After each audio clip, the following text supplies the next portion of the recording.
তো সেই কারণেই বিএনপি এইটা পার্লামেন্টে তুলছে। আপাতত বোধহয় তারা চায় না আওয়ামী লীগের কার্যক্রম চলুক, আপাত দৃষ্টিতে তাই মনে হচ্ছে। আমি একটা রাজনৈতিক প্রশ্ন করি আপনাকে, যদিও আপনি আইনজীবী মানুষ।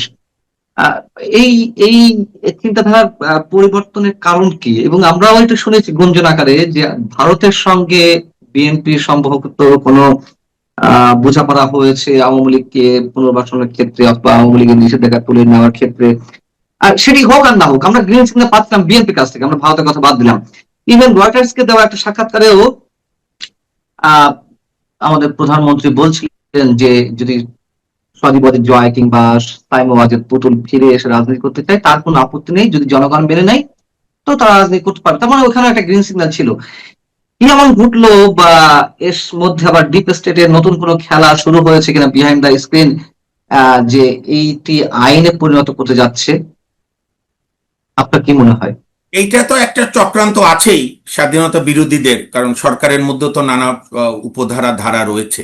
দেখেন পান্না ভাই, আমি খুব সিম্পলি বলি, একজন আইনজীবী পরিচয় ছাড়াও নাগরিক হিসাবে আমাদের রাজনৈতিক দ্বিচারিতাটা হচ্ছে, আপনি তো আপনার অভিজ্ঞতা আপনার টিম দিয়ে দেখেন, বিগত পার্লামেন্ট নির্বাচনে কোনো আসনে বিএনপি বা জামাতের প্রার্থীরা এলাকায় গিয়ে গিয়ে বলেছে, এই যারা যারা আওয়ামী লীগ করো আমাদের ভোট দিবা না, তোমাদের ভোট নেব না, তোমরা ফ্যাসিস্ট।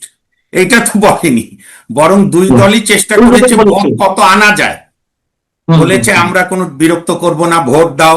বিএনপি বলেছে আমাদের ভোট দাও, নাহলে জামাত আসলে আরো সর্বনাশ হবে। জামাত বলছে বিএনপি তোমাদের কাছে চাঁদাবাজি করে, আমরা কিচ্ছু করিনি, আমরা ভালো মানুষ, আমাদের ভোট দাও। কারণ এটা ফ্যাক্ট হচ্ছে, আমি যেটা সবসময় বলি ভাই, আমার এই দীর্ঘ আইনজীবী বা গণতান্ত্রিক আন্দোলনের কর্মী হিসাবে, একটি দেশের নির্বাচন কখনোই এখন পর্যন্ত সুষ্ঠু হবে না, রাজনৈতিক কার্যক্রম সুষ্ঠু হবে না, যদি বিএনপি এবং আওয়ামী লীগ দল দুটি অংশগ্রহণ না করে। এই খেলাটি যদি শুরু হয়, মানে বিএনপি হয়তো আওয়ামী লীগকে কোণঠাসা করতে চাইছে, বা আওয়ামী লীগ যাতে একটু নমনীয় হয়, একটু দিন দরবার করে, আর সেসব জায়গা থেকে বিএনপি আপাতত এরকম কোনো সিদ্ধান্ত নিতে যাচ্ছে, তাতে কি বুমেরাং হওয়ার সম্ভাবনা আছে কিনা বিএনপি রাজনীতির জন্য?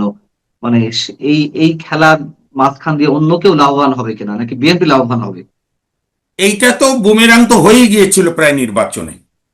আমি জানি না, আমাদের যে বারবার আমরা শুনি এবং বলি যে we need to learn from the past, অর্থাৎ আমাদের অতীত থেকে শিক্ষা নিতে হবে। বিএনপি তো 12 ফেব্রুয়ারি নির্বাচনে একেবারেই ডিপ স্টেট, ইউনূস সাহেব এবং জামাতের প্রচারণা মেশিন সব মিলে বিএনপি সাংঘাতিক কোণঠাসা হয়ে পড়েছিল না পান্না ভাই? আপনি মনে করে দেখেন যে জামাত বোধহয় ক্ষমতায় এসে যাবে, এবং যে প্রচারণা পশ্চিমা দেশের কয়েকটা জামাত মডারেট দল, যা পরে তো আওয়ামী লীগের ভোট, আপনি মানেন আর না মানেন, আওয়ামী লীগের ভোটাররা, আমাদের আপনার সংখ্যালঘু ভোটাররা সবাই একেবারে, যেটা আমি কোনোদিন দেখিনি আমার এই ছোট জীবনে, গত 30-40 বছরের পার্লামেন্ট ইলেকশনে, যে আওয়ামী লীগের সমর্থকরা বিএনপিকে ভোট দেয় এবং ডিক্লেয়ার দিয়ে সব আসনেই। তো সুতরাং বিএনপি এটা কেন করছে, এটা বিএনপি ভালো বলতে পারবে।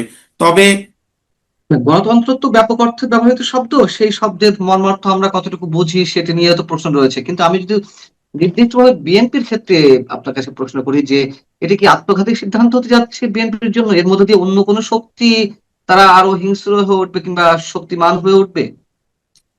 আমি আমি মনে করি বিএনপির জন্য বেস্ট অপশন ছিল এই অর্ডিন্যান্স, এই অ্যামেন্ডমেন্টটাই পার্লামেন্টে না তোলা। যেরকম তারা আরো 12 থেকে 10 থেকে 12টা অধ্যাদেশ তুলছে না। কারণ আওয়ামী লীগকে মোকাবেলা করে রাজনীতি করার অভিজ্ঞতায় বিএনপি এখন চ্যাম্পিয়ন পান্না ভাই। আওয়ামী লীগ সরকারের 10 বছরে আওয়ামী লীগ এরকম উদ্যোগ নিয়েছিল বিএনপিকে খণ্ড বিখণ্ড করা, বিএনপি খণ্ডিত হয়নি। তো সুতরাং ক্ষমতায় থেকে তো সুযোগই নাই, কাজে নিষিদ্ধ করে বরং কোনো রাজনীতিকে নিয়ন্ত্রণ করা যায় না, ধ্বংস তো দূরের কথা, বরং নিষিদ্ধ করলে ওই রাজনীতি আরো নানাভাবে বেড়ে ওঠে। তো এইটা বিএনপি যত তাড়াতাড়ি বুঝবে, আমি মনে করি দেশের জন্য, গণতন্ত্রের জন্য মঙ্গল। এবং এক ধরনের আত্মঘাতী সিদ্ধান্ত হবে বিএনপির, যদি তারা এইভাবে একটা বড় রাজনৈতিক দলকে রাজনীতির মাঠেই আসতে না দেয়, তাহলে যে সাইড ইফেক্ট গুলো পরে আর বিএনপির নিয়ন্ত্রণে থাকবে না। আমরা একটু অন্য বিষয়ে যেতে চাই। সুপ্রিম কোর্ট সচিবালয় স্থাপন করার সিদ্ধান্ত নেওয়া হলো, স্থাপিত হলো, বেশ কিছু লোকবল নিয়োগ দেওয়া হলো, এবং নতুন করে যে বিষয়টা আমাদের সামনে এসেছে যে অধ্যাদেশ কোনটা গ্রহণ করা হচ্ছে কিংবা কোনটা বাতিল করা হচ্ছে, তার মধ্যে বাতিল পর্যায়ে আরেকটা চলে যাচ্ছে যে সুপ্রিম কোর্টের বিচারপতি নিয়োগ এবং সুপ্রিম কোর্ট সচিবালয় অধ্যাদেশ বাতিল বা রহিতের যে সিদ্ধান্তটি, এর মধ্য দিয়ে আসলে কি হতে যাচ্ছে? আমরা তো মনে করছি, যা বলছেন যে অধস্তন আদালতের বিচারকদের নিয়ন্ত্রণ আবার সে আইন মন্ত্রণালয়ে যাচ্ছে, অর্থাৎ উচ্চ আদালতের বিচারক নিয়োগের ক্ষমতা আবার প্রধানমন্ত্রীর হাতে চলে যেতে যাচ্ছে। মোদ্দা কথা, কয়েক দশক ধরে যে দাবিটি ছিল যে বিচার নির্বাহী বিভাগ থেকে বিচার বিভাগ পৃথকীকরণ, সেটি আর হচ্ছে না। উদ্যোগ নেওয়া হলেও সেটি এখন থমকে যাচ্ছে। আপনি কি মনে করেন যে আসলে তেমন কিছু ঘটতে যাচ্ছে? প্রথমে আমি বলি, বিচারপতি নিয়োগ যে অধ্যাদেশ, এটি যেদিন অধ্যাদেশ জারি করেছিল বিগত সরকার, সেদিন আমরা আইনজীবীরাও প্রতিবাদ করেছিলাম। আমরা যারা বিচারপতি নিয়োগের আইনের জন্য গত 25 বছর ধরে আন্দোলন করছি, কারণ ওই আইনটি তদানীন্তন প্রধান বিচারপতি সৈয়দ রেফাত আহমেদ এবং বিতর্কিত, মহা বিতর্কিত এবং নানা দোষে অভিযুক্ত ডক্টর আসিফ নজরুলের এটা একটা ব্রেন চাইল্ড ছিল। এটা আইন অঙ্গনকে অপমান করা, এবং সবচেয়ে ওই অধ্যাদেশের বড় ত্রুটি ছিল পান্না ভাই, হাইকোর্টের বিচারপতিদের তারা দুই ভাগে বিভক্ত করে ফেলেছিল। হাইকোর্টে বিচারপতি হয় আমাদের বার থেকে, আর সাবঅর্ডিনেট জুডিশিয়ারি থেকে, নিম্ন আদালত থেকে বিচারকরা, এবং তার একবার বিচারপতি হয়ে গেলে বিচারপতি। আমাদের প্রস্তাব ছিল দুজন সিনিয়র হাইকোর্টের বিচারপতি ওই কমিটির মেম্বার হবে। তারা তাদের ওই মন্ত্রণালয় এবং জেলা জজদের কায়েমি স্বার্থ রক্ষার জন্য তারা করে দিল হাইকোর্টের বিচারপতিদের দুই ভাগে ভাগ করে দিল।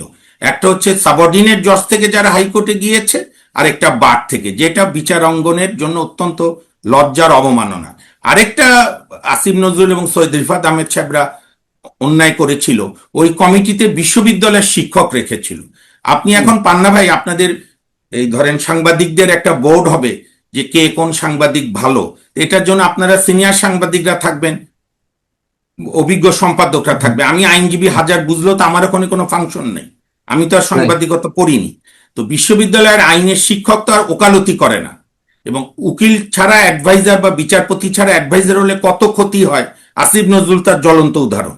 তো সেই কারণে এই অর্ডিন্যান্সটা বাতিল করছে, আমি এটাকে সাধুবাদ জানাই। তবে এখানে ক্যাভিয়েট দিয়ে রাখি, বিএনপি যদি অতি দ্রুত বিচারপতি নিয়োগের আইন না বানিয়ে, এবং সেই আইন বানানোর সময় খালি সংখ্যাগরিষ্ঠতার জোরে না, যারা স্টেক হোল্ডার অর্থাৎ জাস্টিসেস, আমাদের সুপ্রিম কোর্ট, বার, ও ওই অধ্যাদেশে বারেরও প্রতিনিধি ছিল না, ওটাও অন্যায় ছিল।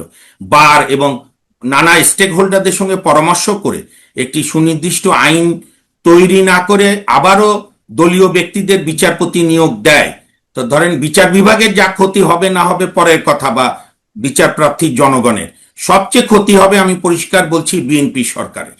কারণ বিচার বিভাগ যদি স্বাধীন না থাকে, তাহলে তার সবচেয়ে ক্ষতি হয় এক্সিস্টিং সরকারের। বিগত আওয়ামী লীগ তার মাসুল দিয়েছে। আপনি বলছেন যে যদি কোনো ভালো উদ্যোগের জন্য, ভালো কিছু করার জন্য এটি রহিত করা হয়, বাতিল করা হয়, যেহেতু এটি ত্রুটিপূর্ণ ছিল, সেদিক থেকে এটি ভালো উদ্যোগ। আর হ্যাঁ, না করা হলে প্রোভাইডেড আইন করতেই হবে।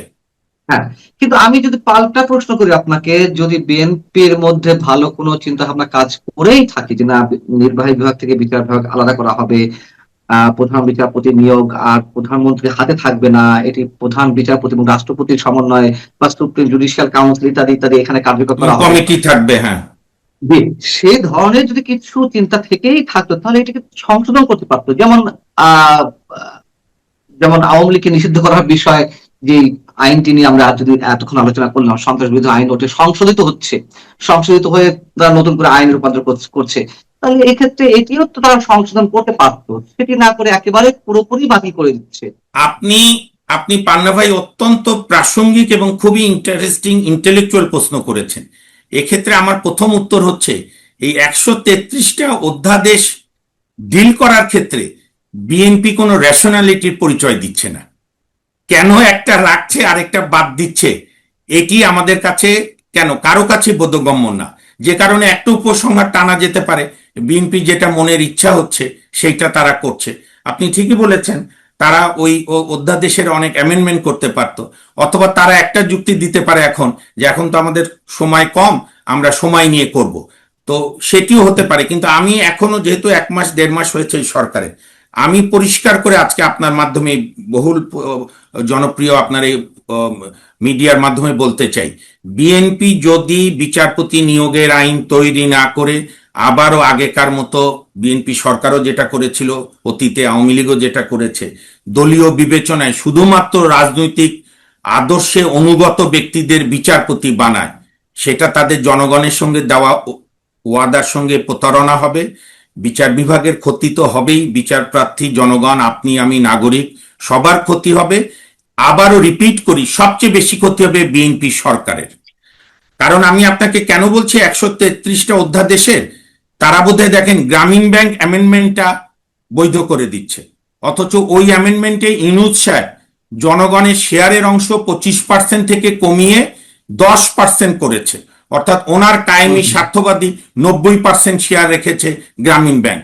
গ্রামীণ ব্যাংক আপনার অনুষ্ঠানই সালাউদ্দিন শোয়েব সাহেব প্রোগ্রাম করেছে, আপনি যেটা একটা চমৎকার ইনভেস্টিগেটিং জার্নালিজম করেছেন, আমিও আইনগুলো দেখলাম। গ্রামীণ ব্যাংক কিন্তু ইউনূস সাহেবের প্রতিষ্ঠিত না, এটি সরকারের অর্ডিন্যান্স 1983 সালের। এবং গ্রামীণ ব্যাংকের যে প্রথমে ঋণ প্রজেক্ট, এটা ছিল চট্টগ্রাম বিশ্ববিদ্যালয়ের অর্থনীতি বিভাগের, আরো কয়েকজন শিক্ষক ছিল। তো ফলে কোন আদেশটি তারা জনগুরুত্ব বলে আনছে আর কোনটা আনছে না, এইটা স্বচ্ছভাবে হচ্ছে বলে আমার মনে হয় না। এটা বিএনপি আবারও ভুল করছে। এখন যেটা আমরা খবর পাচ্ছি যে বিএনপি এই অর্ডিন্যান্সটা, এই অ্যামেন্ডমেন্ট সংশোধন অধ্যাদেশটা পার্লামেন্টে তুলে আইনে রূপান্তরিত করবে। এইটা করলে যেটা হবে, আওয়ামী লীগের কার্যক্রম স্থগিত থেকে যাবে, নতুন করে জটিলতা বাড়বে না। কারণ অর্ডিন্যান্সটা আইনে পরিণত হওয়ায় অর্ডিন্যান্সের অ্যামেন্ডমেন্টের বদলেই তো আওয়ামী লীগের কার্যক্রম স্থগিত আছে, এটা আইনে পরিণত ভাবে স্থগিতই থাকবে, আওয়ামী লীগ নিষিদ্ধ হয়নি। তো এখন এক্সিকিউটিভ আদেশ মূলেই এটা চলছে, কারণ কোনো বিচারিক আদালতে আওয়ামী লীগের কোনো বিচার হয়নি, Awami League as a political party. তো সেই হিসাবে আওয়ামী লীগের নতুন করে জটিলতা নাই, মানে যেটা বর্তমান জটিলতা সেটা বিদ্যমান থাকবে। এখন এটি বিএনপির রাজনৈতিক সিদ্ধান্ত যে তারা একটি ইনক্লুসিভ বাংলাদেশ গড়বে, যে দলটি 30% থেকে 35% ভোট সবসময় রিজার্ভ থাকে, যে দলটির নেতৃত্বে মুক্তিযুদ্ধ সংগঠিত হয়েছে, যে দলটির সঙ্গে বিএনপি ঐক্যবদ্ধভাবে বহুবার আন্দোলন করেছে, এরশাদ বিরোধী আন্দোলন, 111-এর সরকারের বিরুদ্ধে আন্দোলন, এখন সেই রাজনৈতিক দলকে নিষিদ্ধ রেখে দেশের 30% জনগোষ্ঠীকে মূল স্রোতের বাইরে রেখে একতরফাভাবে দেশ চালানোর পরিণাম কি হবে? তারা যদি, যেমন আওয়ামী লীগও নিষিদ্ধ না করলো, আওয়ামী লীগ সরকারও ট্রাই করেছিল, বিশেষ করে 14 সালের পর থেকে বিএনপিকে নির্যাতনের মাধ্যমে কোণঠাসা করে একদলীয় সরকার চালাতে, তো সেটার রেজাল্ট তো ভালো হয়নি। কাজে আমি মনে করি আওয়ামী লীগ বিএনপি দুটি দলকেই তাদের বোধোদয়ের হতে হবে। বিএনপি বিশেষ করে এখন ক্ষমতায় আছে যেহেতু, এবং তাদের যে প্রতিষ্ঠাতা জিয়াউর রহমান, তিনি যে রাজনৈতিক দর্শন বিশ্বাস করত এবং তার দর্শনের কিছু অংশের আমরা সমালোচনা করি, উনি কিন্তু এই যে গোলাম আজমকে পাকিস্তান থেকে দেশে ফেরার অনুমতি দিয়েছিল, ধর্মভিত্তিক রাজনীতি, ধর্মান্ধতার রাজনীতি করার সুযোগ দিয়েছিল। আবার শেখ হাসিনা যে দিল্লি থেকে ফিরেছিলেন নির্বাসন শেষে, সেটা জিয়াউর রহমান তখন প্রেসিডেন্ট, নিশ্চয়ই উনি আপত্তি করেননি, উনি আপত্তি করলে তো আর শেখ হাসিনা আসতে পারতেন না। তো জিয়াউর রহমানের সমর্থকরা যেটা বলে যে জিয়াউর রহমান চেয়েছেন সবাই রাজনীতি করুক, জনগণ সিদ্ধান্ত নেবে কার রাজনীতি গ্রহণ করবে। তো সেই কথা ধরলে তো বিএনপির সরকারের উচিত আওয়ামী লীগের মতো একটা রাজনৈতিক সংগঠনের এই এক্সিকিউটিভ আদেশ মূলে, নির্বাহী আদেশে এই সাময়িক নিষেধ স্থগিত কার্যক্রম স্থগিতটা উঠিয়ে নেওয়া। বলে আসছিল, তার দাবি করে আসছে কোন নির্বাহী আদেশের মাধ্যমে কোন রাজনৈতিক সংগঠনকে নিষিদ্ধ করার পক্ষে বিএনপি নয়। হ্যাঁ, করেছিল কেয়ারটেকারের সময়। হ্যাঁ, কিন্তু এখন বলা তো বলা, এখন আবার উল্টো আইনি ভিত্তি দেওয়ার মাধ্যমে জটিলতা বাড়ার কথা আমি এই কারণে বলছি যে যদি এটি আইনি রূপান্তর নাও হয়, তাও তো নিষিদ্ধ রয়েছে, মানে নির্বাহী আদেশটা প্রত্যাহার না হওয়া পর্যন্ত। না, তার লাগতো না পান্না ভাই, যদি তারা অ্যামেন্ডমেন্টটা, এই অ্যামেন্ডমেন্টের যে অর্ডিন্যান্স 2025 সালে, এটি যদি পার্লামেন্টে তারা না তোলে, এখনো আমি চাই শুভবুদ্ধির উদয় হোক, তারা যদি এখনো পার্লামেন্টে তুলে রেটিফাই না করে, তাহলে ওই অর্ডিন্যান্সের স্বাভাবিক মৃত্যু ঘটবে। আর এই এক্সিকিউটিভ আদেশটা পাশ হয়েছে ওই অর্ডিন্যান্সের বলে, ওই অ্যামেন্ডমেন্টের বদলে। আচ্ছা, কারণ তাহলে আওয়ামী লীগ অটোমেটিক্যালি রাজনীতিতে ফিরতে পারতো যদি এটা আইনের রূপান্তর না ফিরতে হয়। কিন্তু আরেকটা প্রজ্ঞাপনও তো দেওয়া হয়েছিল যে ট্রাইব্যুনালে আওয়ামী লীগের বিচার না হওয়া পর্যন্ত কার্যক্রম নিষিদ্ধ থাকবে। সেই প্রজ্ঞাপনটাও কি অটোমেটিক্যালি ডিজলভ হ্যাঁ হয়ে যেত? হ্যাঁ, কারণ এই প্রজ্ঞাপনের বেসিসটাই হচ্ছে আপনার এই 2025 সালের এই সোমবার 12 মে এই প্রজ্ঞাপন, এইটার বেসিসটাই হচ্ছে যে 2009-এর 18-1-এ প্রদত্ত ক্ষমতা বলে। প্রদত্ত ক্ষমতা মানে কার্যক্রম নিষিদ্ধের যে অ্যামেন্ডমেন্ট তারা করলো, এক্সিস্টিং আইনে কোনো সংগঠনের কার্যক্রম স্থগিত করার কোনো বিধান আইন কাউকে দেয়নি, সরকারকে দেয়নি। জিনিসটা হচ্ছে এখানে। এবং আপনি তো একজন অত্যন্ত বিদগ্ধ অভিজ্ঞ সাংবাদিক। বিএনপি কিন্তু পাওয়ারে আসার পর 2-3 ভাবে চিন্তা করেছিল যে কিভাবে আওয়ামী লীগের মানে বিহাইন্ড দ্য ব্যাক অনেকের মধ্যে আলোচনা ছিল, ইভেন বিএনপি পন্থী বুদ্ধিজীবীরাও, যে ওই অ্যামেন্ডমেন্টটা পার্লামেন্টে রেটিফাই না করলেই তো অটোমেটিক ওই gazette notification null and void হয়ে যায়।